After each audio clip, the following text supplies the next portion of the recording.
नमस्ते, स्वागत छ तपाईहरुलाई एबीएल फार्मिङ च्यानलमा। आज चाहिँ हामी अकबरी खुर्सानीमा पिन्चिङ कसरी गर्ने र पिन्चिङ गर्दा के फाइदा हुन्छ भन्ने विषयमा भिडियो बनाउन गइरहेका छौं। र भिडियोमा पहिलोचोटी हुनुहुन्छ भने एबीएल फार्मिङ च्यानललाई लाइक, कमेन्ट, शेयर, सब्स्क्राइब गर्न नबिर्सनु होला। हामीले यो देखाइरहेको खुर्सानीको बिरुवालाई चाहिँ 1 महिना भन्दा अगाडि पिन्चिङ अथवा 3G कटिङ गरेका थियौं र तपाईहरु देख्न सक्नुहुन्छ यो चाहिँ राम्रो फलेको छ र हाँगाहरु पनि धेरै हालेको छ। र बिरुवालाई चाहिँ 3G कटिङ गर्नको लागि लहरी बाली अथवा खुर्सानी बाली जुनसुकैमा पनि 3G कटिङ गर्न सकिन्छ। र आज हामीले त्यसैसँग सम्बन्धित अकबरी खुर्सानीलाई पनि मल र खरानी पिना राख्नको लागि बिरुवाको वरपर खन्दैछौं। र यसरी बिरुवाको वरपर खनिसकेपछि रिङ जस्तो आकारमा बनाउनु पर्दछ। र जुनसुकै बिरुवामा पनि मलहरु राख्दा बिरुवाको बोटमै राख्नु हुँदैन। बिरुवाको बोटमै मल राख्दा बिरुवालाई असर गर्छ र बिरुवाहरु छिटो मर्ने सम्भावना धेरै हुन्छ। र आज हामीले गोठे मल जुन एकदमै गलेर धुलो भएको गोठे मल हाल्दैछौं र घरको भान्साहरुमा दाउराहरु बालेर निस्केको खरानी र तोरीको पिनालाई पनि युज गर्दैछौं। खरानी चाहिँ खुर्सानी खेतीको लागि मात्र नभएर अन्य खेतीहरुको लागि पनि एकदमै फाइदाजनक नै छ। र हामीले चाहिँ खरानी र पिनालाई यसरी एउटा बटुकामा बराबर गराएर मिलाउँदैछौं। र यसरी नमिलाएर बिरुवालाई चाहिँ पहिले पिनालाई राखेर र पछाडी खरानीलाई पनि राख्न सक्छौं। तर हामीले चाहिँ यसरी सजिलोको लागि खरानी र पिनालाई बराबर हुने गरी मिसाउँछौं।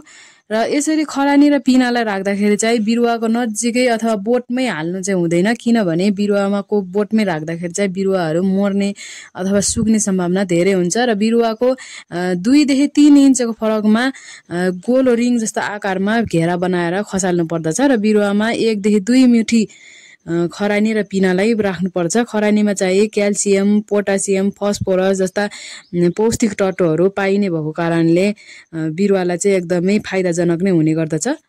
खरानी र पिनामा चाहिँ हामीले फस्फोरस, क्याल्सियम, पोटासियम जस्ता एउटै कम्बिनेसन भएका खनिज पदार्थहरु पाउने गर्दछौं। र गाउँघरमा अथवा हाम्रो घरभित्रै सजिलै रूपमा पाइने खनिज पदार्थहरुलाई नै हामीले यसरी युज गर्न सक्छौं। र बिरुवामा पिन्चिङ गर्दाखेरि चाहिँ यसरी तलपट्टिका पात र मुनाहरुलाई यसरी फाल्दिनु पर्छ। र यो चाहिँ फर्स्ट जेनेरेसन हो। फर्स्ट जेनेरेसनमा चाहिँ हामीले सुरुमा भएको मुनाहरुलाई काटेर फाल्दिन्छौं र अब आउने दोस्रो अथवा 1-1.5 हप्ता पछि 20-22 दिन पछि आउने जुन दोस्रो जेनेरेसन हुन्छ त्यसका पनि हामीले यसरी पिन्चिङ गर्दिनु पर्दछ। यसरी दोस्रो चरणको पनि दोस्रो जेनेरेसनको पनि यसरी पिन्चिङ गरेर फाल्यो भने तेस्रो चरण अथवा तेस्रो जेनेरेसनमा चाहिँ हामीले फल फूल र हाँगाहरु धेरै प्राप्त गर्ने गर्छौं। र थर्ड जेनेरेसनलाई हामीले फिमेल जेनेरेसन पनि भनेर चिन्ने गर्छौं। यसरी थर्ड जेनेरेसनसम्म हामीले यसरी पिन्चिङ गर्यो भने चाहिँ यसलाई 3G कटिङ भनेर चिन्ने गरिन्छ।